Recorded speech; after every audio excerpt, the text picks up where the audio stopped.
An astronaut from NASA with a unique connection to Northeast Pennsylvania visited Scranton last week as part of NASA's efforts to ramp up preparations for the next manned missions to the moon planned for the summer of 2025. Newswatch 16's John Hickey has the lunar news and this week's Skywatch 16. Kilo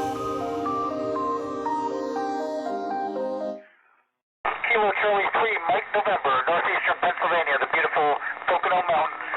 We got you loud and clear aboard the International Space Station, November Alpha 1, Sierra Sierra. Back in 2010, Colonel Douglas Wheelock was the commander aboard the International Space Station. Shortly before going into space, he got his ham radio license. A ham radio is a lifesaver on board the station. Ham radio communications from the International Space Station are typically reserved for emergency situations when other forms of communication with Earth are unavailable. Colonel Wheelock Yeah, it was just such a beautiful day, and had another idea. you begin to miss your home planet when you're up there.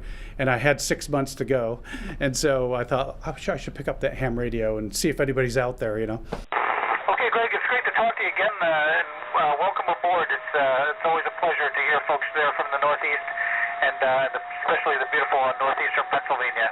Great talking to you. Colonel Doug Wheelock aboard the International Space Station, November Alpha 1, Sierra Sierra. That's always great fun to bump into somebody. I talked to you on the station. I said, what was your call sign? And I remember that because I wrote everything down. Flash forward to last week. Colonel Wheelock was hosted at the University of Scranton by the Student Ham Radio Club and the Mergus Amateur Radio Club. Colonel Wheelock has a new mission now.